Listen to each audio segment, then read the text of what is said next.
We are starting this broadcast with the 1-2 punch between Hindenburg and India's SEBI chief, Madhabi Puri Buch. While a face-off between the US short seller and Buch is escalating, India's markets regulator has asked investors to remain calm. However, the spat is turning more of a controversy with the back and forth between Hindenburg and the SEBI chief.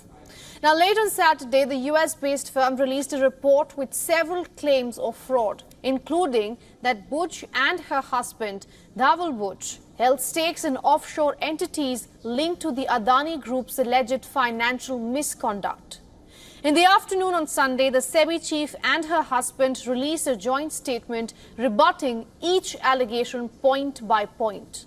The couple denied all allegations. Instead, they accused Hindenburg of character assassination weeks after SEBI sent a show-cause notice to the US firm for its report against Adani in January last year. Shortly after, the market regulator also issued a statement asking investors to remain calm and that the investigation into the Adani Group and Hindenburg is ongoing. Later in the evening on Sunday, Hindenburg countered SEBI chief's rebuttal with a further point-by-point allegation. Let's look at some of these allegations leveled by Hindenburg.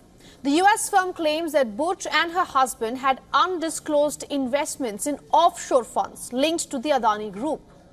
The report also accuses Buch of being the 100% shareholder of a Singapore fund when she was a full-time member of the SEBI. Hindenburg further alleges that Buch transferred her stake to her husband only 2 weeks after she took over as the head of SEBI. The allegations suggest a possible conflict of interest for the SEBI's probe against the Adani Group. Now, SEBI chief in a statement said the investment in the fund referred to in the Hindenburg report was made in the year 2015, when she and her husband were both private citizens living in Singapore and almost 2 years before she joined SEBI. Buch said that the decision to invest in this fund was driven by Dhaval's childhood friend from school and IIT Delhi, the chief investment officer Anil Ahuja. The statement denying any link to the Adani Group added, and I'm quoting, "As confirmed by Anil Ahuja, at no point in time did the fund invest in any bond, equity or derivative of any Adani Group company." End of quote. Countering that statement, the US firm said Madhabi Buch's response includes several admissions and raises numerous new critical questions. Hindenburg also challenged the SEBI chief to commit to a full, transparent and public investigation into these issues. Now, these allegations have broader implications for both SEBI and the government. The government, though, has not responded to the ongoing drama yet. To start with, these allegations raise several questions. Will the government initiate a separate probe as the opposition has demanded? Should the SEBI chief hold the position under such a scenario? If proven true, the claims could undermine confidence in SEBI's impartiality and regulatory effectiveness. Investor confidence also comes into question.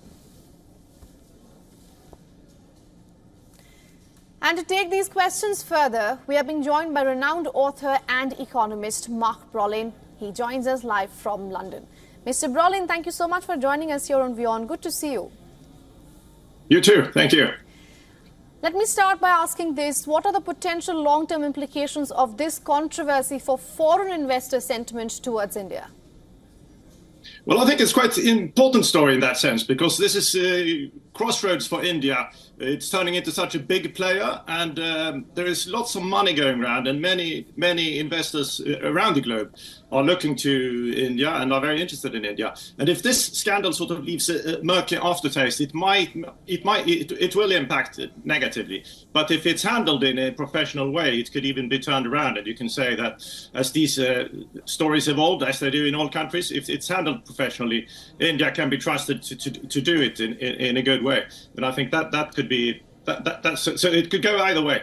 It's a litmus test of how things will play out, I think. All right. Now, what steps should SEBI take to restore investor confidence in the wake of these allegations then?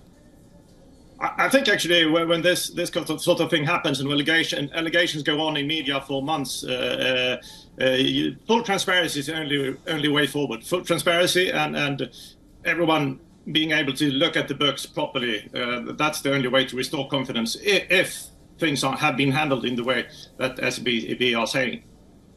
And what is your opinion? Do you think the SEBI chief should continue or resign? Well, it depends on what's going on. I mean, right now it's like a boxing match between Hindenburg Research and SEBI. So what's happened? If these allegations prove true, it will be very hard for her to stay on. But if they are overblown, it's a totally different story. All right, Mr. Brolin, a boxing match as you call it, rightly pointing so. Thank you so much for joining us here on WION, getting us your insights. Pleasure. For all the latest news, download the WION app and subscribe to our YouTube channel.